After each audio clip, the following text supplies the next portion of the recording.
البدع والأهواء، أهل البدع العقائدية وأهل البدع السياسية. نقول بيننا وبينكم السلف، بيننا وبينكم الكتب، كان فيقول البدع بيننا وبينكم. الرحمن الرحيم. Qala al-Imam an-Nawawi rahimahullahu taala al-haditsus sadis wa samanun ba'da sittimi'ah 686. Wa an Abi Hurairah radhiyallahu anhu anna Rasulullah sallallahu alaihi wasallam qala. Dari Abi Hurairah radhiyallahu an. Abu Hurairah kunyahnya siapa? Saya kadang menjebak macam itu ya. Kadang berat bingung, wallahu alam, orang pada gelak. Tidak jelas lah Abu Hurairah. Berarti namanya yang betul yang ditanyakan. Namanya siapa namanya? Iya, Abdurrahman bin Sakhr al-Rajih. Ada khilaf sampai 30 pendapat. Bahwasanya Rasulullah Shallallahu alaihi wasallam bersabda, "Laisa syadidu bisura'ah." Bukanlah orang yang kuat itu orang yang pandai gusti ya, gusti. Kalau Indonesia bilang gulat itu, musara'ah. Wrestling. Innama syadidul ladzi yamliku nafsahu indal ghadab. Hanyalah orang yang kuat itu orang yang mampu menguasai jiwanya ketika marah. Muttafaqun alaih. Dan hadis ini juga datang diriwayatkan oleh Imam Muslim dari Ibni Mas'ud radhiyallahu anhu.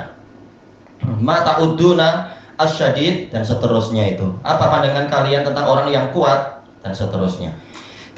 Di sini Rasulullah Shallallahu alaihi wasallam menyebutkan laisa syadidu bisura'ah.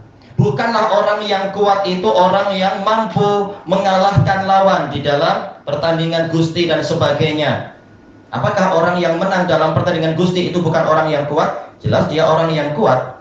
Lalu apa makna hadis ini? Telah dijelaskan oleh Imam Ibnu Utsaimin pola seperti ini. Ibnu Utsaimin rahimahullahu taala di dalam kitab beliau Asyarhul Mumti bahwasanya nafi itu ada 3. Yang pertama nafyul wujud, meniadakan keberadaan. Dan itu tak tepat tentunya di sini. Jelas orang yang mampu mengalahkan orang lain dalam pertandingan gusti gulat, jelas dia orang kuat. Berarti ini bukan jenis yang pertama.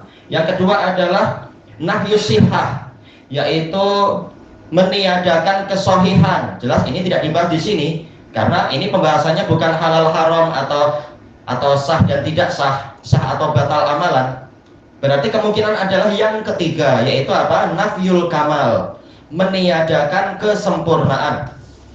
Berarti maknanya di sini laisa syadidu bisura'ah, maksudnya adalah bukanlah orang yang terkuat dengan kekuatan yang sempurna itu adalah orang yang kuat di dalam orang yang mampu mengalahkan lawan di dalam pertandingan gusti itu.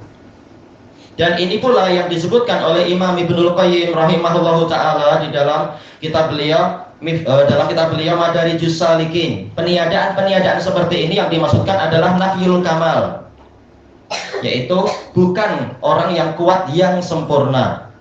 Alanya di sini adalah istighraqiyah li kamalil jins alanya. Seperti ketika kata Ibnul Qayyim firman Allah taala, humul aduwwu fahdharhum. Mereka itulah musuh yang sebenar, musuh yang sempurna, yaitu para munafikun.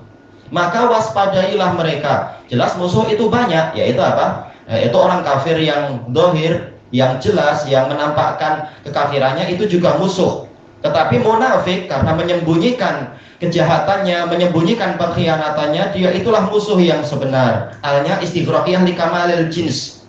Sebagaimana juga di dalam hadis yang lain, yaitu apa? Laisa raqubu man sabaqahu atau man taqaddamahul walad. Bukanlah raqub itu orang yang ditinggal mati anaknya, tetapi ar-raqub adalah orang yang datang di hari kiamat membawa kebaikan lalu diambil karena dia berbuat dolim pada orang lain. Tak ada harta tak ada kebaikan yang dipersiapkan untuk menyelamatkan dia di akhirat. Ya itu juga polanya macam itu. Alnya adalah al-istighraqiyah li kamalil jins.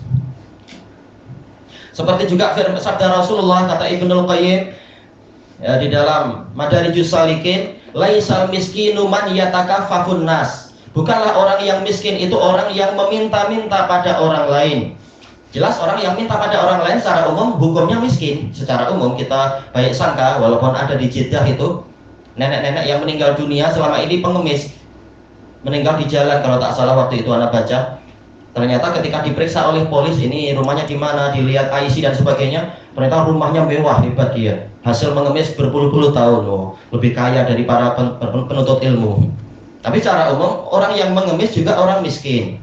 Tetapi Rasulullah mengatakan bukanlah orang miskin yang sebenar itu yang dikatakan apa, orang yang miskin, orang yang minta-minta itu bukanlah orang yang miskin yang sebenar. Tapi orang miskin yang sebenar adalah yang yata'affaf, yang dia itu menjaga kehormatannya, fala yuftan. Lalu tidak ada orang yang tahu bahwasanya dia orang miskin, sehingga betul-betul belum tentu ada orang yang mau memberikan makanan atau bantuan pada dia, karena dia walaupun miskin dia tidak minta. Nah, itulah orang miskin yang sebenar. Kata Ibnul Qayyim, beliau menyebutkan seperti ini agar kaum muslimin lebih memperhatikan orang yang seperti itu. Walaupun semuanya juga layak dibantu, sebagaimana dalam pujian Allah kepada para penghuni surga, walladzina fi amwalihim haqqum ma'lum lis-sa'ilina wal mahrum. Mereka adalah orang-orang yang di dalam harta mereka ada hak yang telah mereka tentukan. Ada untuk orang yang meminta-minta, ada juga untuk orang yang terhalangi harta tapi tidak meminta-minta. Semuanya ada pahala. Tetapi Rasulullah mengutamakan yang ini. Demikian pula di hadapan kita ini. Jelas orang yang badannya kuat itu juga, dan orang yang mampu mengalahkan orang lain itu juga orang kuat. Tetapi Rasulullah menyuruh kita untuk mengambil berat yang lebih besar lagi nilainya, yaitu yang akan disebutkan setelahnya. Innamasyadidul ladzi yamliku nafsahu indal ghadab. Hanyalah orang yang kuat yang sebenar, kuat dengan kekuatan yang sempurna, kesempurnaan manusia tapi adalah orang yang mampu menguasai dirinya sendiri ketika sedang marah. Kenapa demikian? Karena yang namanya kemarahan itu terjadi apa? Haijanu damil qalb. Hati, kita tidak mengatakan kemarahan adalah itu, tapi kemarahan akan menyebabkan seperti itu, yaitu darah di jantung akan bergolak, dan ini akan sangat mempengaruhi badan dan jiwa. Tapi kalau dia mampu menguasai dirinya ketika itu, dialah orang terkuat yang sebenarnya. Dan inilah yang layak diutamakan. Berarti apa yang diinginkan di sini yaitu melaksanakan firman Allah Subhanahu wa taala, wal kadhiminal ghaidha wal 'afina 'anil nas wallahu yuhibbul muhsinin. Mereka adalah orang-orang yang menahan kemarahan, mereka mau memberikan maaf kepada orang lain, dan Allah mencintai orang-orang yang berbuat kebajikan. Jadi ini adalah kebajikan. Intinya kita disuruh untuk menjadi orang yang baik, karena orang yang baik akan dekat dengan Allah Ta'ala. Innallaha ma'al muhsinin. Sesungguhnya Allah menyertai orang-orang yang berbuat ihsan, dan pahala terbaik itu untuk orang-orang yang berbuat ihsan. Walladzina ahsanul husna wa ziyadah. Lilladzina ahsanul husna wa ziyadah. Orang yang berbuat ihsan dia akan mendapatkan al-husna, pahala terbaik, wa ziyadah, dan tambahannya. Baik, sebagaimana firman Allah Ta'ala, hal jazaul ihsani illal ihsan. Tidak ada balasan kebaikan kecuali kebaikan pula. Baik, jadi inilah tujuannya, bukan agar kita tidak mengambil hak kita, bukan tujuannya agar kita mendiamkan kebatilan, bukan. Tetapi ketika sedang marah, tahanlah amarah itu dan tetap berpikir dengan apa? Pikiran yang tenang, pikiran yang sejuk, dan seterusnya. Baik. Dan juga inti dari hadis ini adalah melatih kesabaran. Sebagaimana dijelaskan oleh Ibnul Jauzi rahimahullahu taala di dalam kitab apa itu Minhajul Qasidin. As-sabru indal ghadab itu namanya adalah al-hilm. Ya, karena apa? Kesabaran bertingkat-tingkat, kesabaran itu banyak jenisnya, di antaranya yang ini, yaitu al-hilm, tidak tergesa-gesa melampiaskan kemarahan dan menimpakan hukuman. Namun apa? Menahan diri, jangan melakukan yang seperti itu. Baik. Insyaallah secara umum pembahasan masalah menahan marah ini sudah kita lewati banyak sekali. Cukup ilahuna wallahu a'lam.